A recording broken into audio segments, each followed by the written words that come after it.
అక్క నమస్తే అక్క. అక్క నమస్తే అక్క. అంటే 2011లో పార్టీ పెట్టినప్పటి నుంచి జగన్మోహన్ రెడ్డి గారు మా కోసం తిరుగుతానే ఉన్నాడు. మా ఈ సమస్యలు ఏమున్నాయో మా కోసం వచ్చినాడు, విన్నాడు, మా సమస్యలు విన్నాడు, నేను ఉంటానని చెప్పినాడు. చెప్పిన మాట ప్రకారం జగన్మోహన్ రెడ్డి గారు మాకు అన్ని చెప్పిన ప్రతి ఒక్క హామీ నెరవేర్చినాడు. పేద ప్రజల కోసం ఆయన 3000 కిలోమీటర్ పాదయాత్ర చేసి వాళ్ళ కష్టాలు విని మీ అందరికీ నేను న్యాయం చేస్తానని చెప్పినాడు. చెప్పిన విధంగా న్యాయం చేసినాడు. ఇక్కడికి వచ్చిన ప్రతి ఒక్కరికి వారి కుటుంబాల్లో ప్రతి ఒక్కరికి సంక్షేమం అందింది. దానికి కారణం ఎవరంటే జగన్మోహన్ రెడ్డి గారే.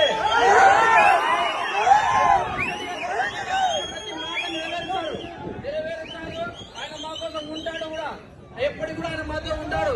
మీరు అన్ని ఇప్పుడు చెప్తున్నారు కదా, మీ కుటుంబ సమస్యలేవో మీరు చెప్తున్నారు, కారణలేవో అవి మీరు వ్యక్తిగతంగా ఉన్నాయి. కానీ మీరు ఈ రోజు తెలంగాణలో కూడా చెప్పారు, నేను తెలంగాణలో ఉంటాను, మీకోసం ఉంటాను, పోటీ చేస్తానని చెప్పారు. అక్కడ పోటీ చేయలేదు.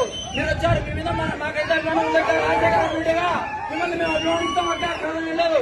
కానీ జగన్మోహన్ రెడ్డి గారు మా కోసం ఉన్నారు, ఆయన ఉన్నారు. మాతో రాష్ట్రానికి అభివృద్ధి చేద్దామక్క. తప్పకుండా మీరందరూ మాతో కలిసినట్టు నేను న్యాయం చేస్తానని చెప్పినాడు. చెప్పిన విధంగా న్యాయం చేసినాడు. ఇక్కడికి వచ్చిన ప్రతి ఒక్కరికి వారి కుటుంబాల్లో ప్రతి ఒక్కరికి సంక్షేమం అందింది. దానికి కారణం ఎవరంటే జగన్మోహన్ రెడ్డి గారే.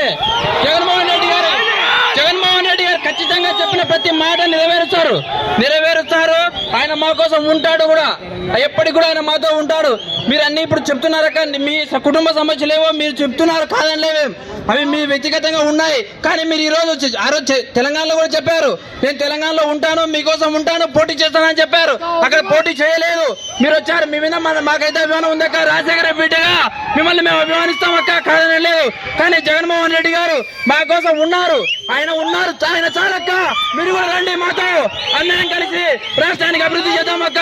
తప్పకుండా మీరందరూ మాతో కలిసి రండి అక్క, అన్నతో పాటు రండి, అందరం కలిసి రాష్ట్రాన్ని అభివృద్ధి చేసుకున్నాం అక్క.